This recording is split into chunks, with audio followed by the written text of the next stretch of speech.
तो भाइयों, आज शनिवार का दिन है और कुछ हमारे यहाँ का नज़ारा, कुछ भाई वेदर यहाँ का ऐसा है। ये देखो भाई, ये देखो पूरा नज़ारा बड़ा बेहतरीन हो रखा है। आज का मौसम बड़ा सुहावना है भाई। आज सैटरडे है और मैंने एक नॉर्मली सोचा है कि एक नॉर्मल में वीडियो बना देता हूँ भाई, कि लोग आ रहा है वो कहाँ का आ रहा है।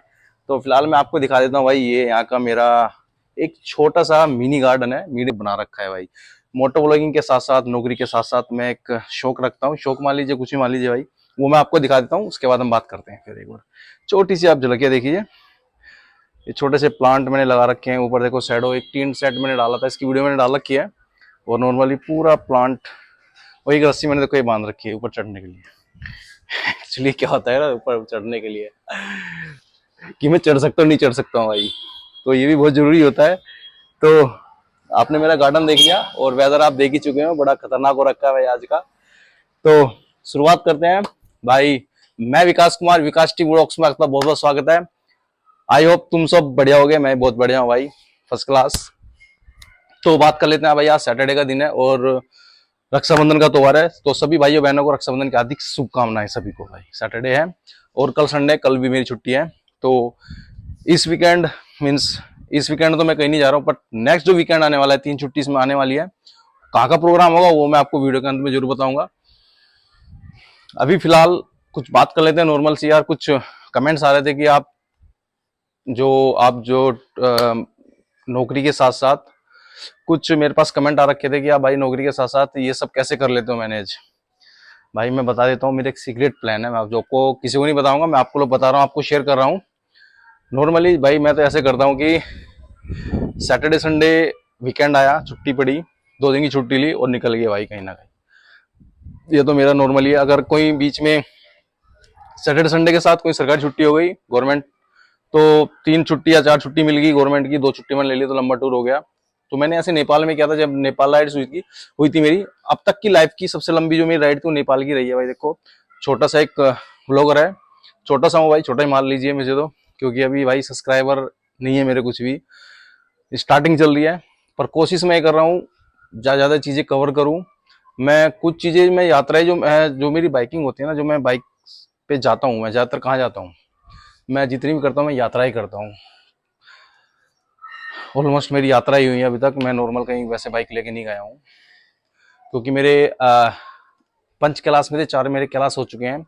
और 5वें कैलाश के लिए मैं निकला था, कैलाश मानसरोवर, जो नेपाल के रास्ते मुझे जाना था, बट मैं वहाँ जा नहीं पाया क्योंकि रास्ता आगे जो वहाँ की गवर्नमेंट है वो रास्ता बना रही थी, वहाँ पे ब्लास्ट करके पहाड़ों को तोड़ के बना रही थी, तो वहाँ पे मैं नहीं जा पाया। चलो वैसी बात है, कोई नहीं, कोई दिक्कत नहीं है। बट उसके बाद जो मैंने वीडियोस वहाँ की देखी है भाई, बड़ी डरावनी है वहाँ पे, क्योंकि सिमिकोट से पहले जो रास्ता बनाया जा रहा था पहाड़ों को तोड़ के, बड़ा खतरनाक था। मीन्स कुछ बाइकर्स, 3 बाइकर्स की मैंने वीडियोस देखी है भाई, बड़ी खतरनाक है भाई। जिसके पास पैसा है वो तो कुछ भी कर सकता है, अगर उसकी बाइक खराब हो गई, टूट गई, उसको कोई चिंता नहीं भाई। हमारी इकलौती बाइक है, थोड़ा हमें भाई ध्यान रखना होगा, अपने साथ साथ अपनी बाइक का भी हमें ध्यान रखना है, वो बहुत बड़ा इंपॉर्टेंट है। और मैंने ये भी देखा था कि वे सिमिकोट तक पहुंचे, ऊपर भी पहुंचे, बट वेदर कंडीशन इतनी खराब थी वहां पे सिमिकोट से ऊपर, कि बर्फ ही बर्फ थी वहां पे आगे आप ले चलोगे तो सीधा नीचे खाई और मामला खत्म। तो उन्होंने क्या किया, वहां से गाड़ी गाड़ी करी, 2 बार गाड़ी आई गई उनकी, बाइक आई, फिर नीचे 40-50 किलोमीटर नीचे आए हुए, वहां रुके 2-3 दिन 4 भाई। हमें तो, हम नहीं रुक सकते ना, हमारे पास इतना टाइम नहीं है, क्योंकि हमें नौकरी भी देखनी है, मोटर ब्लॉगिंग भी देखनी है, सब कुछ देखना होता है भाई। तो इतना टाइम नहीं था हमारे पास। 10 दिन लेके चले थे, 8 दिन हो चुके थे, बट उसमें हमने काफी चीज हमने कवर करी है। तो सबसे पहले हम पहुंचे थे रकम करनाली, रकम करनाली से पहुंच गए हम रारा लेक। तकरीबन 80 किलोमीटर पे जो रास्ता टर्न लेता है लेफ्ट साइड को, नीचे पुल की ओर निकल जाता है सिमिकोट के लिए, और ऊपर निकल जाता है रारा लेक। 180 किलोमीटर पड़ता है तकरीबन। और रकम करनाली के से ही आप पेट्रोल ले लीजिए तो बेटर होगा, ऊपर भी मिल जाता है पेट्रोल, 2-3 जगह हमने पता किया था, पेट्रोल अवेलेबल होता है, थोड़ा महंगा मिलेगा आपको, कॉस्टली मिलेगा। 180 किलोमीटर आपको रारा लेक के लिए जाना और नीचे आपको वापिस आना, 2 दिन आपको चाहिए चाहिए होगे भाई। रोड पूरी फुल्ली ऑफ रोडिंग होगी, सबसे खतरनाक रोड है, इंडियंस बड़े कम जाते हैं वहां पे, हमें 2 राइडर मिले थे, अदरवाइज और कोई नहीं मिला हमें। और नॉर्मल वहां के लोकल लोग जा रहे थे। और उसके बाद वहां से आने के बाद सीधा हम रारा लेक हमने कवर किया नेपाल में। और उसके बाद मैंने कवर किया था पशुपतिनाथ टेम्पल, पोखरा, ये हम 3-4 चीजें हमने विजिट की थी, कि भाई टाइम हमारे पास कम था। बंसार हमने बनवा रखा था, तकरीबन 15 दिन का बंसार हमने बनवा रखा था। बट हमें लग रहा था कि हम बाबा के दर्शन करके जल्दी लौट आएंगे, पर बाबा भाई बुला, ये तो हकीकत है, जब तक बाबा नहीं बुलाएंगे आप कहीं नहीं जा सकते। और फिलहाल मैं बता सकता हूँ आपको, मैं बताना चाहता हूँ आपको कि इसी वीक मुझे निकलना था किन्नौर कैलाश के लिए, क्योंकि मेरा एक फ्रेंड है सौरभ भाई, तो वे कह रहे थे कि मुझे किन्नौर कैलाश जाना है, आपके साथ जाना है, तो वो मेरे साथ ही जिद कर रहा जाने के लिए। मैंने उससे बोला था कि भाई मैं जा चुका हूँ, मैं दोबारा नहीं जाना चाहता। और भाई मेरे चाहने से कुछ नहीं होता, बाबा की इच्छा होगी तो बुलाएगा, अदरवाइज नहीं बुलाएगा। तो मैंने उसको बोल दिया था भाई कि भाई बाबा की इच्छा होगी तो हम जा सकते हैं, अदरवाइज कोई ताकत ही नहीं है कि वहां पे बाबा के धाम पे पहुंचा दें। तो वो प्रोग्राम अभी मुझे लग रहा है कैंसिल है, क्योंकि वहां पे भी जो फ्लड आया 2 पुल भाग के ले गया है। और दराली में आपने देख लिया उत्तरकाशी में कितना बुरा हाल हुआ है भाई।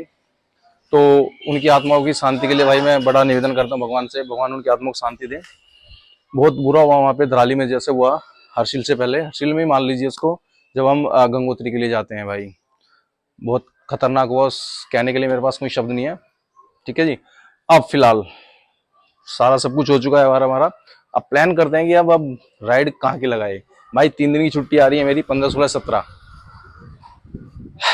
15 अगस्त, फिर संडे, फिर मंडे का शायद जन्माष्टमी है, कृष्ण जन्माष्टमी। तो कहाँ का हम प्लान करें, सोच रहा था मैं काफी दिन से। अभी मेरे फ्रेंड्स का फोन आया जो मेरे साथ राइडिंग पे नेपाल गए थे मेरे भाई, तो उन्हीं का अचानक फोन आ गया, क्या विकास भाई कहीं चलते हैं। उसको भी किन्नौर कैलाश ही जाना था। उसके बाद हमारा एक प्लान बना चंद्रताल का। मनाली में मैंने रूम भी बुक कर दिया था, बट वो भी मैंने कैंसिल कर दिया, क्योंकि जैसे वहाँ पे कुछ वीडियोस मैंने देखी है, मक्का भी सेफ नहीं है, सब बोल रहे हैं कि अभी मत जाओ पहाड़ों पे। तो हमने सोचा प्लान में चलते हैं। तो उसका फोन आया कि भाई चलो कहीं नीचे की ओर निकलते हैं, महाराष्ट्र। महाराष्ट्र यार, सबसे लंबी जो राइड थी मेरी वो नेपाल की थी। तकरीबन 3200 किलोमीटर या 33 किलोमीटर मैं चला चुका था बाइक। थका तो मैं शुरू में था, बट क्योंकि पहाड़ों पे आप चल रहे हो तो बेसी बात है, थोड़ा कैडा तो पड़ता है, क्योंकि रारा लेक मुझे बहुत कैडा पड़ा था। 18 दूनी 36, 360 किलोमीटर आना जाना 2 दिन में किया था। और खाने की व्यवस्था कुछ नहीं थी, रारा लेक में नहीं मिलेगा आपको ज्यादा कुछ, कोशिश करना, क्योंकि वहाँ का खाना ही कुछ अजीब सा है भाई रारा लेक की तरफ। तो जो उधर का पता नहीं कौन सा साउथ पोल है, कौन सा है वो, ये नहीं पता मुझे। पर अगर आप जा रहे हो तो भाई केले वेले मिल जाते हैं, वो ले लेना भाई, आपके लिए सबसे बेटर होगा फूड्स के लिए। आप अदरवाइज आपको शायद वहाँ पे रारा, जब आप रारा पहुंच जाओगे ना, रारा विलेज बड़ा खूबसूरत है, वहाँ पे आपको खाने के लिए व्यवस्था मिल जाएगी। होम स्टे बड़े सस्ते मिलते हैं, 500 या 700, 1000 तक कंप्लीट है, इससे ज्यादा नहीं लेंगे इंडियन रुपीज में। और आ जाते हैं अपने मेन पॉइंट पे, आ जाते हैं भाई। अब हम कहाँ जाते हैं, क्या प्रिपरेशन चल रही है। प्रिपरेशन कुछ नहीं चल रही भाई, अभी बातें चल रही है कि हाँ चलना है। चलना कैसे है यार, रूट कौन सा ले। रूट मैंने पता किया, कुछ देखा मैंने, तो इंदौर वाला रूट्स भी दिख रहा है मुझे। एक इधर आप जयपुर से भी एक रास्ता दिखा रहा है, और एक दिखा रहा है आपको सूरत से भी। मीन्स एक दिखा रहा है जयपुर से कोटा होते हुए, और एक दिखा रहा है सूरत से सीधा आपको सीधा वहीं पे ले जाएगा जहाँ के महाराष्ट्र के लिए। तो इंदौर से हम सीधा निकलेंगे। हाँ, एक चीज मैं कवर करना चाह रहा हूँ इसमें कि अगर हम महाराष्ट्र जा रहा हूँ, मैं महाराष्ट्र अगर मैं जा रहा हूँ ना, तो मैं ऐसे नहीं जाऊंगा कि मेरे को कुछ चीज कवर करनी है, ये नहीं। मेरे 3 ज्योतिर्लिंग है बाबा जी के वहां पे, तीनों ज्योतिर्लिंग मुझे कवर करने हैं। उसके बाद एलिफेंटा केव्स है, वो भी मुझे जाना है। एक कनकन करके एक अच्छी जगह है न्यू मुंबई में, शायद वो, शायद मैं उसको कवर करूंगा, वो भी आप जरूर देखना। वो भी बहुत ब्यूटीफुल है भाई, बड़ा सुंदर है, समुद्र के किनारे। और कहते हैं कि लोग बाग जब आप महाराष्ट्र जा रहे हो, और वो भी मानसून सीजन में जा रहे हो, भाई आप बुला नहीं पाओगे इस चीज को, क्योंकि सब कुछ एक्टिवेटेड है वहां पे यार। नेचुरल जो पेड़ पौधे हैं वो भी, हरियाली पूरी चरम पे रहती है अपने, और जो झरने बंद रहते हैं वो भी ओपन हो जाते हैं। कुछ फोर्ट्स है वो भी हम देखेंगे, कवर करेंगे यार। 8 से 7, 8 दिन सोच रहा हूं मैं, बट देखते हैं कितने दिन लगते हैं। और जो पहला मैं सोच रहा हूँ रोड जो लेना चाह रहा हूँ ना, मैं जो मैं रूट लूंगा वो लूंगा मैं ग्वालियर बाय इंदौर। यहाँ से नोएडा, नोएडा से सीधा अपना ये वाला रूट पकड़ूंगा, क्या बोलते हैं इसको, आगरा वाला रूट लूंगा। शायद इस पे बाइक का टोल लगता है, वो एक्सप्रेस वे, सॉरी, जो भी हमारे एक्सप्रेस वे है, इस पे बाइक अलाउड नहीं है एक्सप्रेस वे पे। बट हाँ, मैं एक गुजारिश करना चाहता हूँ गवर्नमेंट से भाई, तकरीबन 300, 400, 500 कुछ सीसी तो अलाउड कीजिए ना भाई। उनका तो आरपीएम अच्छा होता है, स्पीड भी अच्छी होती है, एक साइड दीजिए कि हाँ भाई बाइक चली जा सकती है, बड़ी बाइक के ओनली। छोटी बाइक को अलाउ ना करो, उसका टोल भी लगा दीजिए भाई। मैं चाहता हूँ कि टोल लगे और तकरीबन हम उससे निकल जाए। पर कुछ लोग कहते हैं कि एक्सप्रेस वे इतना मजे नहीं आता, क्योंकि आपको सुविधा मिलेगा बिल्कुल एक्सप्रेस वे। कोई कट नहीं, कोई कुछ नहीं, सीधे चलते जा रहे, बोर हो रहे हैं, तो वो भी ठीक नहीं है। तो ये भी रूट अच्छा है भाई, इंदौर वाला। इंदौर से निकलेंगे अपना नॉर्मल हाईवे से। अब देखते हैं ये वाला रूट जो मैं कवर करूंगा, जाऊंगा मैं इस साइड से। जो मेरा एक साथी है वो भी जाने के लिए बोल रहा है, जो नेपाल मेरे साथ गया था, तो वो भी साथ रहेगा। बट वो महाराष्ट्र से गोवा के लिए निकल जाएगा और मैं वापस टर्न लूंगा। मैं सोच रहा हूँ कि सूरत के रास्ते आ जाऊं, तो वो भी मैं रास्ता आने के टाइम पे सर दूसरा कवर करूंगा। वो भी मैं आपको बता दूंगा कि वो रूट कौन सा अच्छा रहेगा। तो टाइम के ऊपर डिपेंड करेगा कि वो कितने किलोमीटर एक्स्ट्रा ले रहा है मेरा। तो ये तो मेरा प्लानिंग चल रही है फिलहाल अभी इस सीजन की, मानसून सीजन की। मैं सोच रहा हूँ कि महाराष्ट्र में कवर ही कर लेता हूँ। प्रिपरेशन मेरी हो चुकी है। मेरे पास राइडिंग गियर्स के साथ साथ अभी शूज नहीं है मेरे पास। शू भी मैं शायद जो पुराने भाई वही पहन लूंगा, क्यों इतना भाई इतना बजट नहीं है मेरे पास। आप लोगों का सपोर्ट चाहिए भाई। वीडियो अगर अच्छी लग रही हो तो लाइक शेयर कीजिए, ज्यादा से ज्यादा मेरी हेल्प कीजिए।